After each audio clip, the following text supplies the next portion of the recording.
Is Trump at war with America? All the signs are that he is. Take one example. Over the weekend, Moody's, the credit rating agency, decided that they had to downgrade the quality of US national debt because they thought that Trump is literally undermining the credibility of the US economy. Let's look at another thing.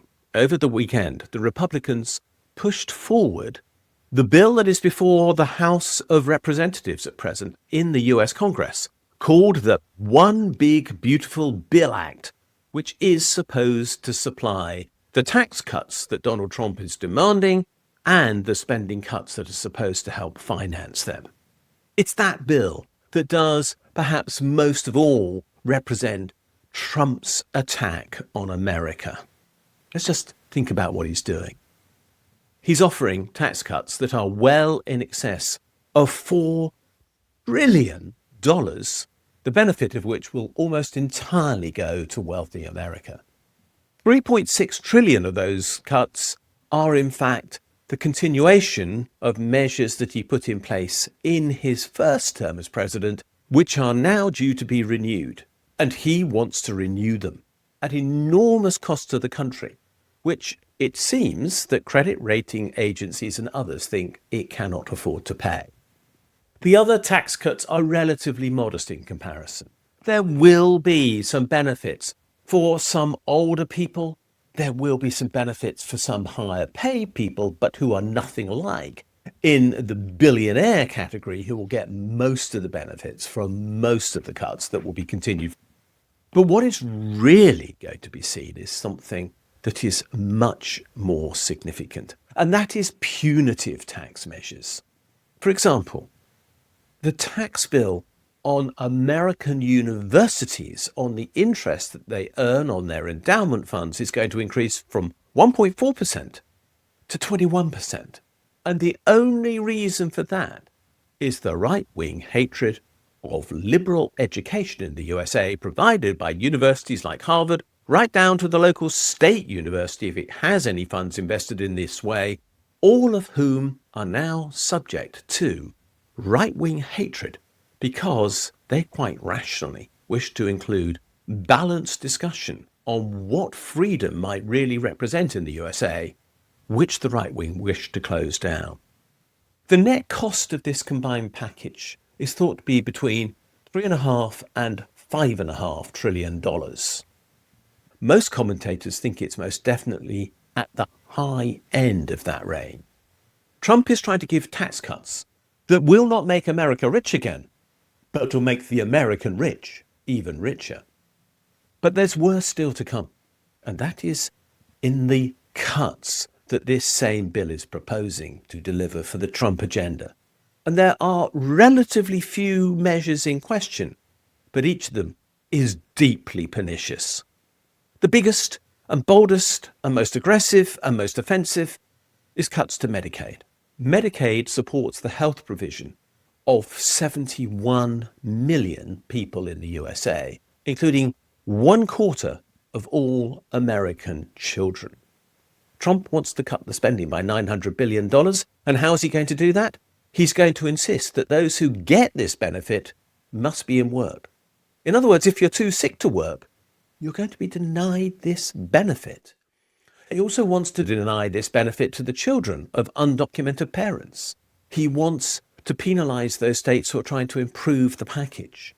He wants to basically reduce the support available to the poorest Americans so that they will suffer. And there's no other way to describe this. He is trying to impose suffering, and it is deliberate. There is quite literally implicit in this bill the idea that there are deserving and undeserving poor, and the undeserving poor are those who can't work, and they do not, as a consequence, apparently, have the right to medical support. You could not be more callous than that. But there are other areas where this is seen as well. There is the SNAP program, which basically provides food stamps to those who are most vulnerable and poorest in the USA. This has been vital to programs to beat child poverty in that country. And guess what? Trump wants to cut it by at least $100 billion. This, again, is a direct assault on those who are poorest so that they might fund tax cuts for the rich. And the other really big programs that are going to be cut are clean energy measures, which of course are therefore going to make America very much less prepared for the future that we are all inevitably going to have to face. And there are cuts in student loan schemes. In particular, what Trump is trying to do is reduce the number of Pell grants in the USA. Now, a Pell grant is a grant that is provided to the poorer student to get them to the point where they can go to university. These students are absolutely on the margins of affordability when it comes to their capacity to pay to go to any university in the USA. And we're not talking about Harvard here. We're talking about the local state university. And these are the people who can only go if they can combine work with study. And the purpose of these grants is to deny loans to those students who get too few credits from their student activities a term, meaning that those who have to work hardest to get to university will be denied the additional funding that these grants normally provides to ensure that they can get the education they desire to advance themselves and get out of the situation that they find themselves in. Who's going to suffer most? Well, almost invariably, it will be minority groups in the USA. There will be massive repercussions for the black community. The Hispanic community will suffer as well. And so, of course, will anybody who is basically hard up in the States. This is a deliberate attack on minorities and the lower class in the USA, precisely the groups that did, in fact, vote for Trump. But they're going to be penalized enormously. These students are going to be denied the chance of economic mobility so that they might improve their position. You could again not find anything that is clearer indication of what the American far right want. They don't want to provide opportunity. They don't want to encourage competition from people who have ability but without the capital to afford to improve their situation, except by having access to federal loans. They want to keep those people in place. This package, which is probably going to give away tax cuts which might be worth more than $5 trillion to the very wealthiest in the USA, is going to impose cuts that will have a direct assault on the well-being of the poorest people in the USA at a saving to the federal government of approximately $1.6 trillion. The balance still leaves the US running a bigger deficit, as is glaringly obvious. There could be a deficit of $3 trillion in this program, which will increase US federal debt from $36 trillion as it is now to $39 trillion as it will become. There is then nothing Republican about this. They are actually printing money to fund their tax cuts for the wealthy and are subsidizing those tax cuts for the wealthy by imposing cuts on the poorest. This is an assault on America. It's an assault on its economy because it is denying that economy with the funds it needs to keep going.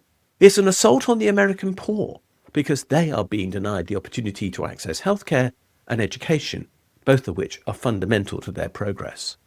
It's an assault on the investment that is required in the US economy to make sure that it can advance in a world where climate change is very real.